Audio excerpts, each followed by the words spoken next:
Howdy, music lovers. Tom from Blakgraz here. Just wanted to do a recap real quick of what happened last weekend. I'm sure you saw, well, I'm hoping you saw the video about Rufus getting waterlogged on the way to a show in Maryland, which was kind of interesting, but we'll back that up a little bit.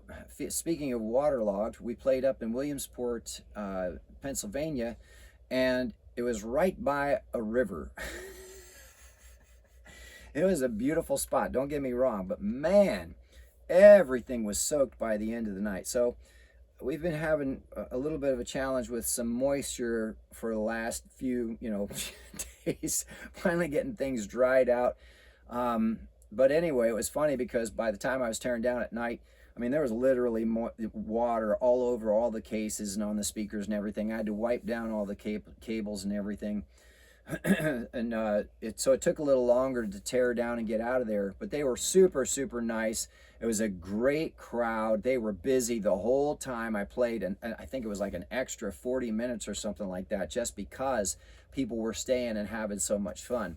That is the best feeling in the world, especially when you're doing all originals. I mean, come on, you can't beat that. People are staying longer even though they've never heard your songs. So that was a wonderful experience. And then we drove through the night to get down to partway into Maryland. And so I think we stopped around York or someplace like that and slept, and then got up the next day and ran some errands, and then headed down the rest of the way. And on the way to the second gig on Saturday, it was that deluge that we took video footage of. If you haven't seen that, go back and check out that video. And then the result of that was that all of a sudden, everything on Rufus started shorting out. The heater stopped working. We had this brake light come on for the trailer. It's got an electric brake control in the back that if you have a trailer connected, you can control how much it brakes when you're going downhill and things like that to kind of help slow everything down. Well, it starts beeping at us. And then, of course, when I finally got to where we were going, their parking lot was a lake. They weren't just next to a creek. They were in a marsh. They built this place in a marsh. Now, mind you, the venue was beautiful, and it was up off the ground enough. There was some parking. I actually had to park Rufus partway the back wheel in water and partway up close to the building to try and keep it out of the water. It didn't go above the tire into the wheel well itself. Fortunately, it didn't get that deep. And the rain let up. It was mostly heavy while we were driving, and so what we were getting was runoff afterwards. And it's a good thing too, because when I wanted to load out, I didn't want to obviously have it standing in the water trying to load in, so I had to pull up closer to the building and block people being able to come in and out just while I was getting the gear out of the bottom compartments. Fortunately, it was a super easy load in and a really nice stage. So that made it quick since it was still sprinkling. And then I had to back him back up again away from the building so cars could come through because you couldn't drive through the lake. So that was interesting. So that's when we discovered, that we were having troubles with the front leaking water from the heavy downpour coming in. I didn't start the generator, which is up front, the engine for the diesel engines in the back of Rufus. Then we found out that the thermostat was being weird. It had an error. So I thought I was going to have to reset that, but that finally actually this week dried out enough that it finally started working again. I checked as much as I could, and I tried to reset the thermostat as much as I could, but it really was just moisture had gotten in somewhere.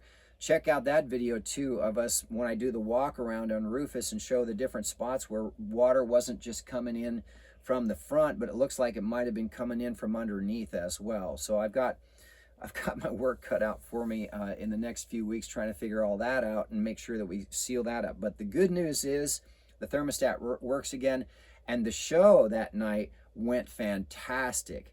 In fact, it was really sweet of the manager. He said that that's actually one of the best nights they've had in a long time now, because after their season stops, their business kind of slows down. So because I was there and maybe some of the marketing that we did, people came in and stayed, and so they actually had a really great night at the register, which is exactly what I'm looking for, especially traveling around the country and playing an original show. You got to prove what you're doing works at the register, right? Not just bodies that come in. I remember that for years playing in the Northeast in New York, or even playing in LA when I would do shows, original sets, that is, not shows, an original set. You'd go in and you'd see all these local bands bring in all of their friends and family. They'd get maybe 20, 30 people out, and it looked like the room was full because their friends and family were there. But nobody's buying anything. They're not buying even sodas. They're just there standing. Okay, we're here to hear Jimmy's band play. Okay, great. Okay, yay, you did great. All right, we're gonna go now. We're going across the street to get dinner. Spend money at a restaurant because we're hungry now after watching your band play, right? They spent money to get in, so the band gets paid, and then they leave and buy drinks and food someplace else because they don't want to eat at the venue and they don't want to pay the high prices at the venue. What good does that do the venue? So my goal has always been, as an artist, to come in, to grab the audience and then point them at the register and make sure that they buy something, even just one drink, so that when that venue looks at their numbers at the end of the night, they know that Blakgraz helped them stay open. Not just make money, keep them open and growing. Why? Because as a musician, you need as many venues hiring you as you can get, because they don't always stay in business, right? If people don't go out to places because of bad reputations or violence that happens at some places, or just people being dumb, right? Fights start. I'll never forget closing down Casey's in Wilkes-Barre. And it was on a pop tune. It wasn't even a hard rock tune. And a fight broke out and it just shut the place down. We never could play there again. It was the saddest thing because the guy was so nice. That was such a wonderful bar and the people were wonderful. And if just for whatever reason, people would come in and just look to destroy stuff. It was stupid. It was dumb. So anyway, my goal ever since then has always been to try and make the venue good money so that they'll have me back and be comfortable paying me a decent price. That's really what it's about. So that's where we're at now. And we've got Rufus kind of back together. I'm looking to seal the front end. Things are dried out. The thermostat's working again. The gear is good. Thank God.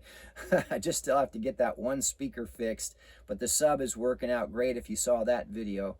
Otherwise, and we're really excited because that was down into Maryland, and now actually this weekend we're going to go into Delaware and then back into Maryland again, and then we're going to start heading south. So make sure you stay tuned. There's a lot going on with us and some pretty exciting things in terms of what's happening online too. Our numbers are growing, so thank you to everybody for that. And we're starting to kind of pick up steam with generating revenue online, which is, I never expected that. I didn't think that could even happen for me. Especially for an original artist that doesn't have a label or doesn't have a big following, it's kind of wild to see that start to occur. So thank you to everybody who's subscribing and liking and commenting and just being supportive. It really means a lot, because sometimes you're out here on the road and you think, man, am I doing the right thing? Is this a good idea? Should we just wrap it up?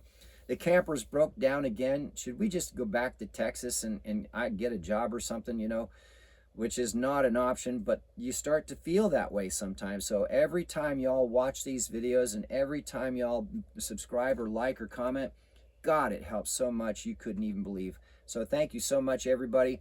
So there you go. There's the update for this time. I hope you enjoyed it. If you did, like I said, please subscribe or like, and I look forward to meeting you at a show one time.